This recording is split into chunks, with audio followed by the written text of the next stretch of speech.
Hello, welcome back. We're once again working on the C programming language binding for SFML. We're once again going to build on last time's work. Which, oh boy, it was a lot last time, wasn't it?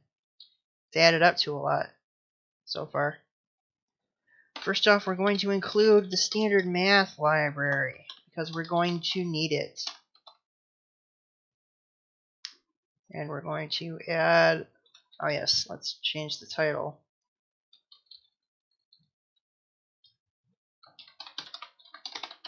Because we are finally getting to jumping. I'm going to add a float variable here called peak, as in the top of something.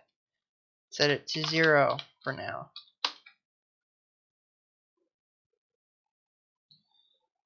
And then down here, we're going to create an enum, which is a way of separating something that could be one of a few set things. Like if it could be A or B or C, and that's all it could be.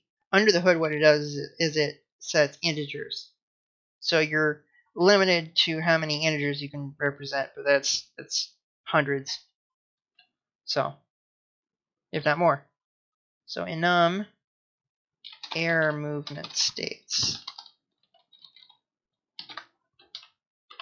And those can be landed, or rising, or fallen. And you can make it more complicated than that, but I'm not going to make it more complicated than that in this video. And let's add the enum at the end here. This is up to 4 pages of code now, or really like 3 and a bit, but num air movement states, create an instance of that jump status. Instance is probably the wrong word because it's not, C isn't really object oriented. And then down here we're going to want, oh yes, we're going to add some other variables in here too. Int jump height, float jump speed. You know what, that can be an int too. I'm just going to need to modify something else. Yeah, because I don't need to dial it in that precisely. I could, but let's see, do bounds, player 1.jump height. You know, I was going to have it be 100. Seems like a bit much. Let's go with 80. Equals 80. Player 1.jump speed equals 20. And player 1.jump status equals landed. And that's the nice thing about enums. You don't need to put player 1.landed or landed in quotation marks or a number that represents landed. You can just put the word landed that represents the state. It's great for state machines, which is what we're going to be doing here. So we're going to skip ahead, skip down the code to where we're going to do basically all the rest of this. We're going to skip upwards in a minute here. But first,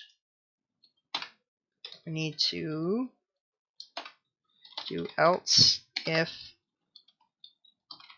event.key.code equals sf key, capital key, capital space. So we're going to set this to jump if the space key is pressed and if the player is on the ground. So if player 1.jump status equals landed, then player 1.jump status change that to rising. So if the space key is pressed and the player is landed, so they're on the ground or on a platform, then their jump status will go from landed to rising. So they indicate they should be going up. And we're going to want to set the peak of the jump, which is necessary for the math. There are other ways you can do this math. There are probably lots of ways. The way I'm doing it, you need to know how high the jump is going to be ahead of time. So peak equals player1.position.y minus player1.height. So we're going, or no, player1.jump height.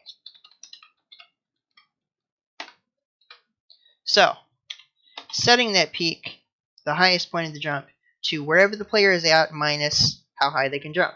So pretty simple. Now we're going to do all of the heavy lifting for the jumping, or pretty much all of it. So move the player based on jump status. If player1.jump status equals rising, if I can type,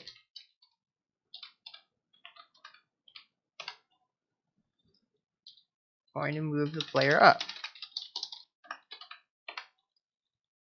Player1.position.y equals what it was minus, so minus equals, and here we're going to use a function. I'm going to type out the function call first and then go define the function. So jump, that's going to take player1.position.y,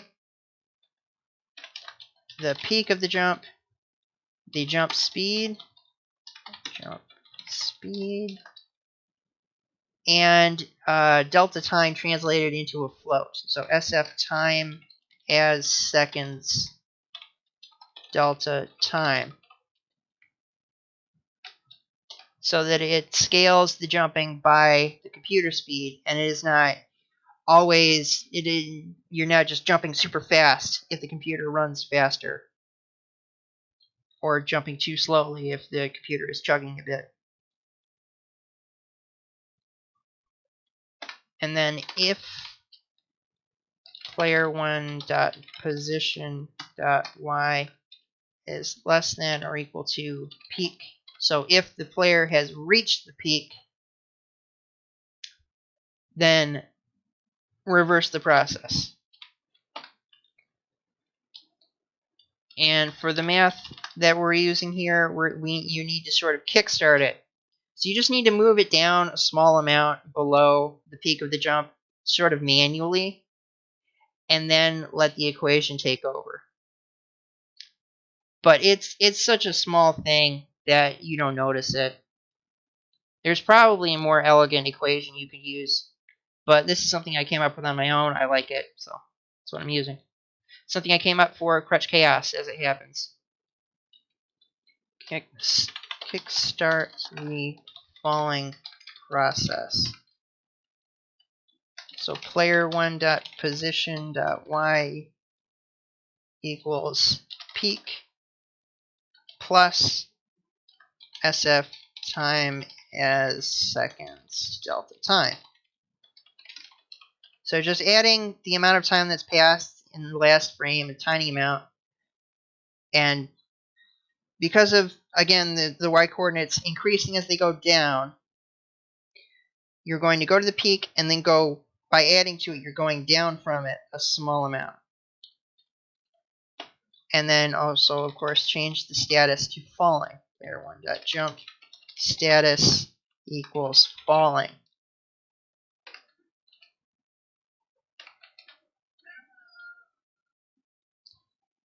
And now I'm going to go ahead and write up that function.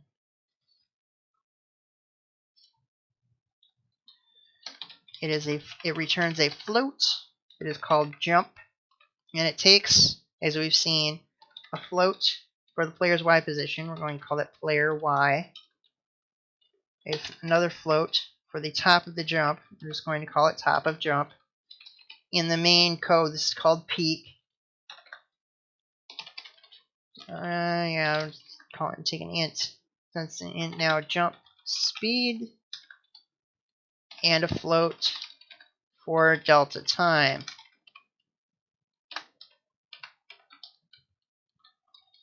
And it just says this is to handle jumping. And it's actually a pretty simple bit of math, so that makes me even more sure there's a more elegant, more outwardly elegant way to handle it. But, you know, it works. And it produces a nice curve.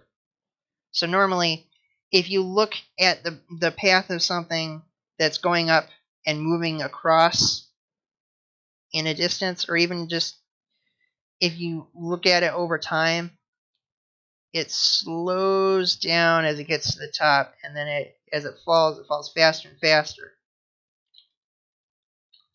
It is not a linear speed. It is I believe, a quadratic sort of speed going on.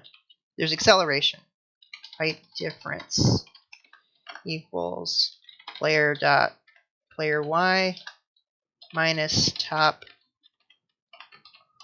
jump, and that will give us a different bit of different data point based on where the player is currently at versus the top of the jump. And we're going to scale the speed based on how close you are to the top of the jump to get that nice arc, that nice curve. So float, keep wanting to type flat. Float adjustment Y equals height difference over the square root of the height difference. This is why we needed math.h, just for the square root function, times the jump speed times delta time, and then return adjustment y. So we find the difference between where you're at and where you're going, divide the height that difference by its own square root, then multiply that by the jump speed, and then multiply that by delta time. And you need delta time, once again, to scale it to your computer speed and what's going on with your computer. And you need jump speed to scale it to something that's reasonable. Because the way it is with SFML, if you just leave that, if you have nothing there, then it will work, but it'll be kind of slow. So you can speed it up. I just have it set to 20. That's a good speed, I think. 10 is not too bad. I would say about 10 to 25 is a reasonable range. So we're going to go back down here. Else if player1 dot jump status equals, let's get the right page of code. Falling.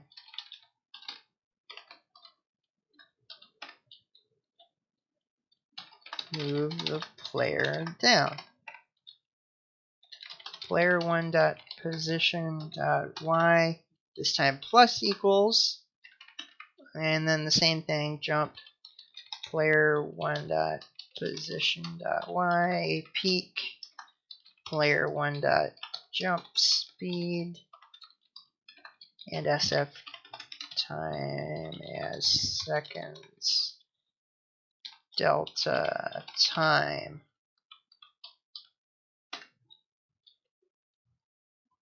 And then we're going to use the for loop that we had up here for collision. I could put this in a function, but the function would really just be this for. I mean, I already have a function. I have this math function that's like 3 lines. If I was going to expand this to also have collision detection with enemies, I would definitely put it in its own function. And then I guess I would put enemies bounds in an array like it did for platforms and pass that in, maybe as a pointer. I would have to look a bit at how to optimally correctly do that. So copy and paste that for loop, and we're still checking for platforms. Don't need right collision. So we're not going to have it adjust to the right or anything. We're going to have it, I guess I'm using this collision detection 3 times in the code now. Oh well. We're going to have it player1.position.y equals platform bound subplat index dot top minus player1.height. So what that's going to do is take whatever platform we're currently at, find the top of that, then subtract how high the player is, and that's where we're going to put the player so that they'll nest neatly on top of the platform. We're also going to change the jump status to landed because it is now landed. And we're going to set the home platform and equals plat index. Now, that is useful both for this code up here that manages walking and running into the side of a platform, but also for the next bit.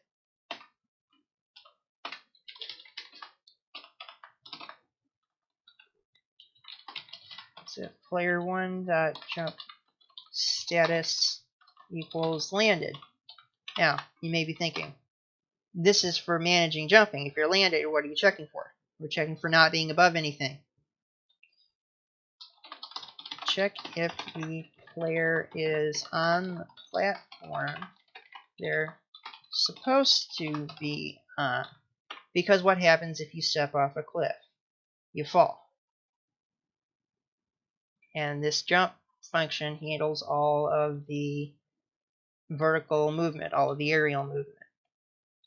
This is where we're going to use something other than a regular collision check. In Crutch Chaos, I wrote up a module that did a full set of collision detection and alignment detection. It's this right here. I used to call it Small Hadron Collider. This checks for if your collision's from the left, the right, the top, the bottom, vertical alignment, horizontal alignment, and full-on regular collision. And this math here is pretty assuredly what the collision detection in SFML is doing. But I tried it with that for this section of code, and it doesn't really work. So I adapted the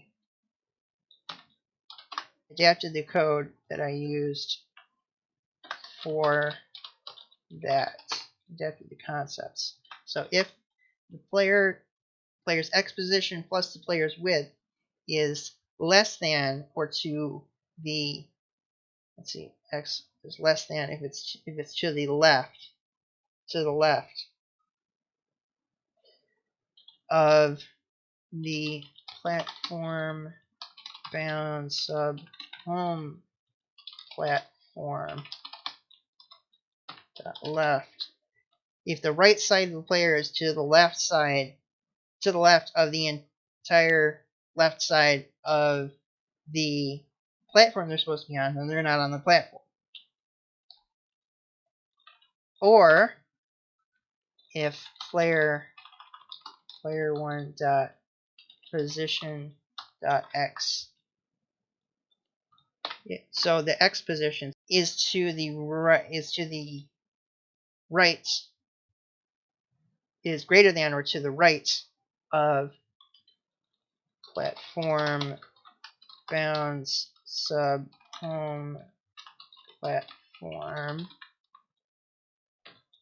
dot left plus platform bounds sub home platform dot width. So this is if the player's X position plus width, the right side of the player is less than or to the left side of the left edge of the platform they're supposed to be on, then this next code will run. And also, if the player's X position, aka the left side of the player, is greater than or to the right of the left side plus the width, or the right side of where they're supposed to be at, then this code will also run.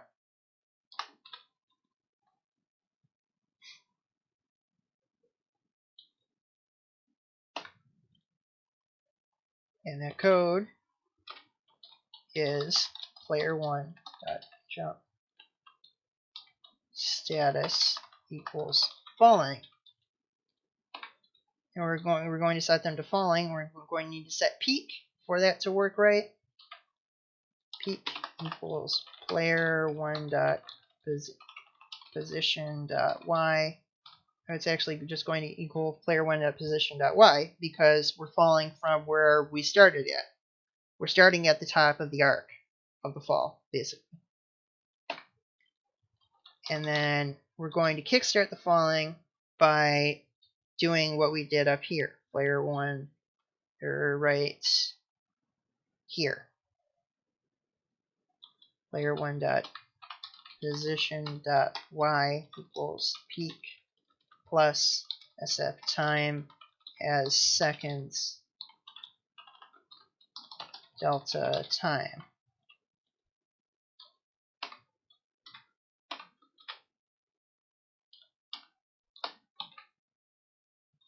And that is all of the code.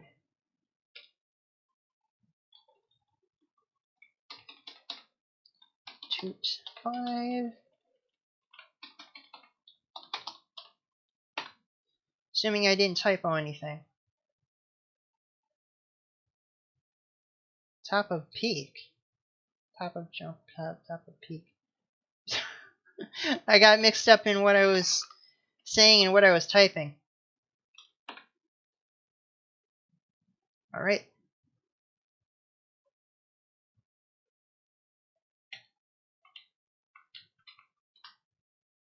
We have a nice little... Oh no! Fell through the floor. Okay. Let's figure out why that's happening. No? Oh wait. It's not catching it because it's the home platform. It doesn't matter if it's the home platform. I knew there was something that needed to be taken out. Just going to double check the code that I did before. Yep. Recompile.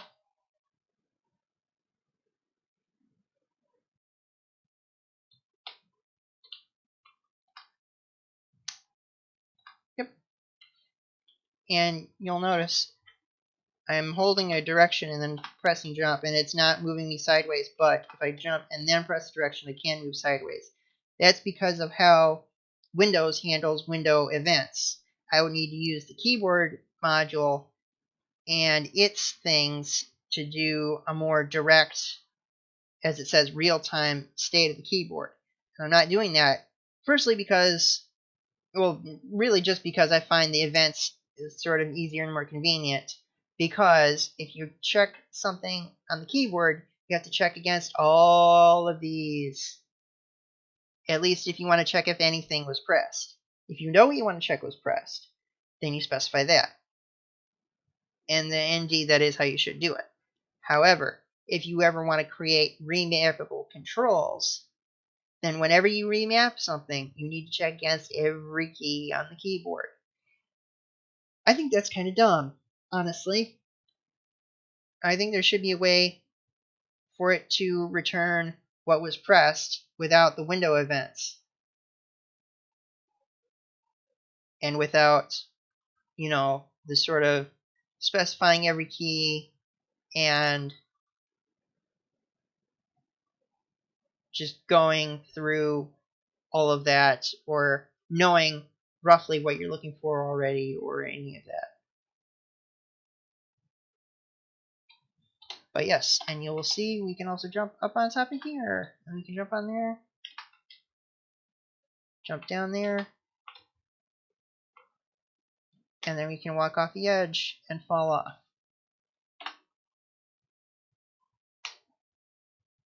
And that is finally it. That is going to be all for SFML for right now.